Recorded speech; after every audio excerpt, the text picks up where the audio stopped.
Hey guys, this is Ronnie P, Pilot Gardener and Reefer. Sorry it's been a while since I've posted a video. I've been sick and I've been out of town. On training. And anyway, it's just been kind of difficult for me to get things posted. But anyway, so I'm a little behind on my videos, but I thought I'd go ahead and try to see if I could get one in today.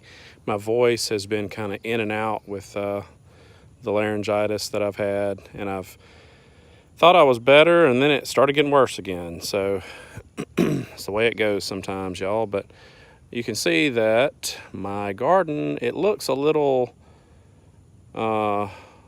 pitiful as far as the leaves go. You can see the browning of some of these leaves on the tomato plants. However, they're still producing.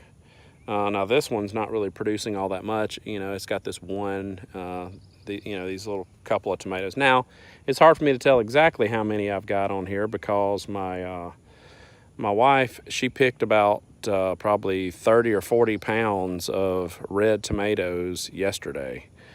And you can still see all the tomatoes on here now that are still ready to pick. And I mean, I've got, 4 really big ones right here that I just picked up. So I was watching a couple videos about some of the, the reason that some of my leaves were curling up on the ends, kind of like this. Now this is kind of mild, because you can see like this one, the leaf is, completely curled up.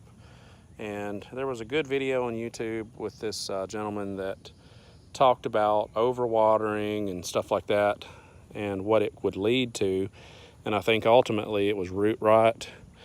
Your leaves could even start turning purple, and then I guess eventually they would die. I never noticed any of my leaves turning purple, but they went from the curled up stage to this, where some of them, completely died. Now what I did when I noticed that, and it kind of looked like what he was telling me was true, and that it went along with what my garden was, I just turned my sprinkler system off. Because we've had these afternoon thunderstorms here, that would come through and dump, an inch of rain, in about 30 minutes. And it was doing it about every day or so. If it, one day it might be an inch of rain that would fall, and then the next day, we'd have a storm come through, and, it might drop, a quarter of an inch or whatever it is, But it seemed like every day there was a high chance of something falling on the garden, some sort of rain of some kind. So I figured I was probably watering too much. So I just shut the sprinkler off. I haven't watered with my sprinkler in probably, gosh, I don't know, probably, it's probably been at least 7 or 8 days, and I just figured I'd try to watch and see what that would do. And plus, this particular, soil that I'm using right now, which is just compost, is what this is. It holds a lot of moisture anyway. You could probably take a straight run of maybe 7 or 8 days without any rain and without water in the garden.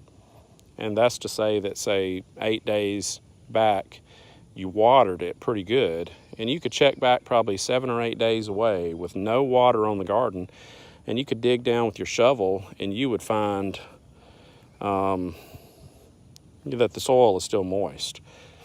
Anyway, bell peppers are still making. They're not making like they were, but they are still making.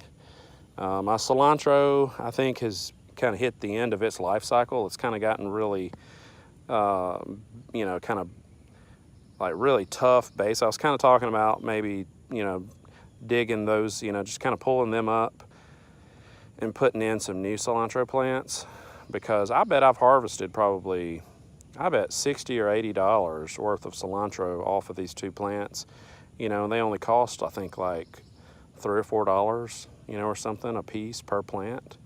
So, I mean, they're well worth just going out and just grabbing a couple extras. Now, the parsley and the rosemary and the basil is still producing. Now, these are the original plants, and they're still making. I'd say the basil's not making exactly like it did in the beginning, but it's still, producing a lot of usable leaves. My jalapenos are doing good. Now the squash is not doing well. And I was looking at this the other day, about 3 or 4 days ago, and I kind of think I'm going to maybe go in and pull these up because they've had water and all this, plus the fruit that they've been producing hasn't been the best quality. Like when right after they started growing into adult plants, back probably around week 3 of the garden, they were beautiful. They were producing really, really pretty squash and zucchini. The zucchini is actually still producing good fruit. It's just not producing a lot, not as much as I would have thought that I would get from these.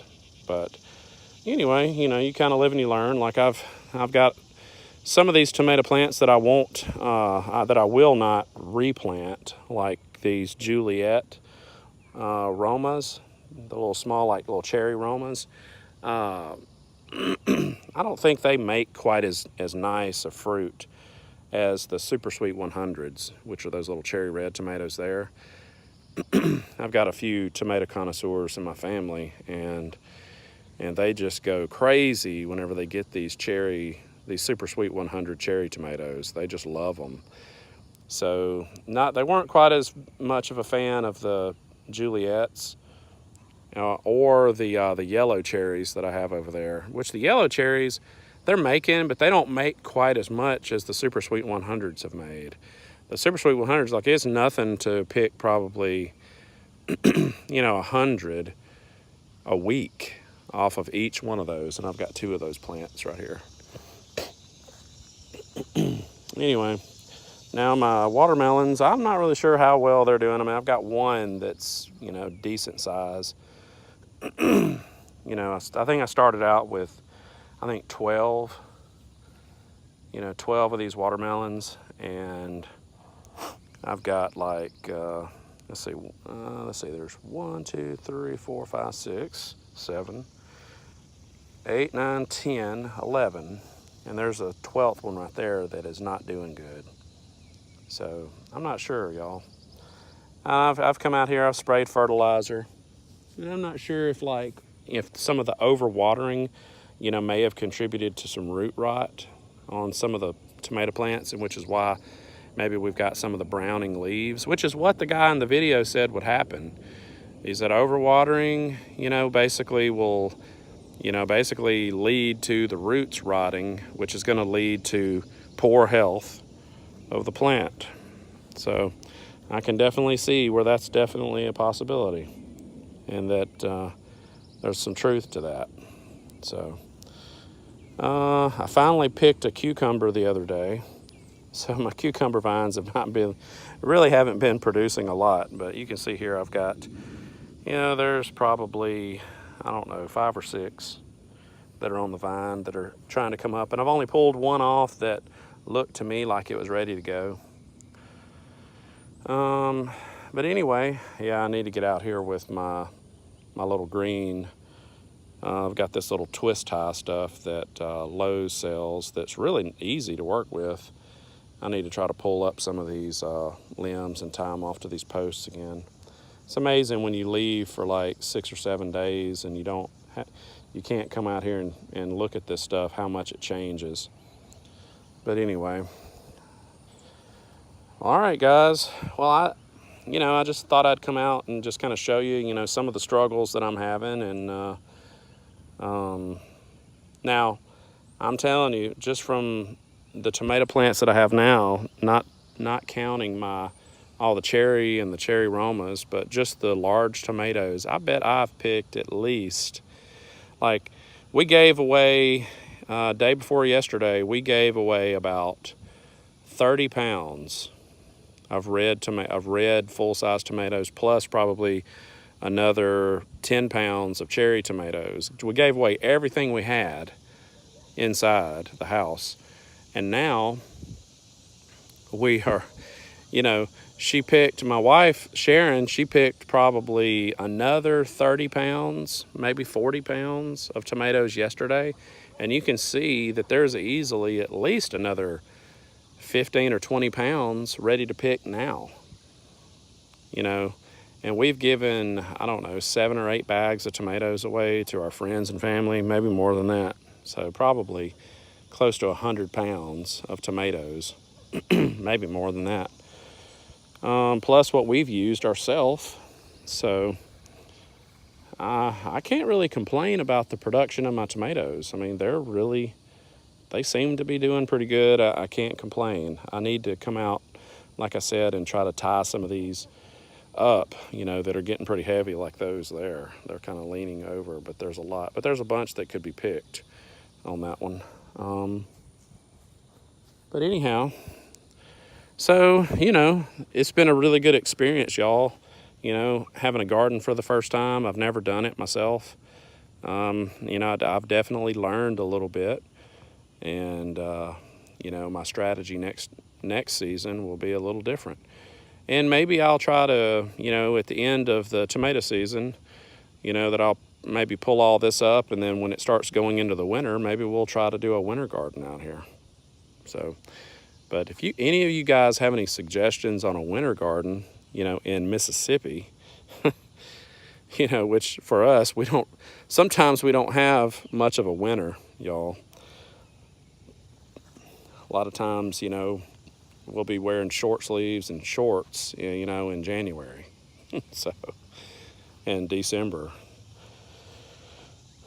Now, last winter, we actually had a pretty decent winter. You know, I think we had about 6 inches of snow, 7 inches of snow, which is unheard of around here, which is why it was such a shock. And I think the winter before that, we had sleet that, well, I guess it was more like hail, but it was like little like BBs. That it was like it was just raining little BBs.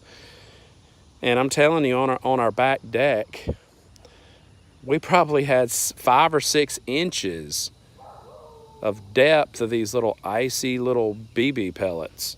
It was crazy. Anyway, so we've had some odd weather the last couple of winters. So who knows? But anyway, if you have any suggestions, if you would, man, put it in the comments. If it's your first time to watch my videos, please like and subscribe to my videos. Click the little bell also, so you'll be notified when I post a new video. So anyway, and to those of you that like my aquarium videos, I'm about to, you know, post a couple others. I've got some new corals and stuff in my tank. So anyway, if you like that stuff, stick around for those. And like and subscribe, please. Tell your friends. And anyway, happy gardening. And I'm going to try to do a little bit of work to the garden maybe in the next couple of days and try to, you know, get some of the branches, you know, lifted up and maybe try to do something with the squash. And we'll just go from there, y'all, and just kind of keep, you know, tracking the progress and some of the struggles that I'm having. And anyway, thanks a lot, and we will talk to you later. Bye.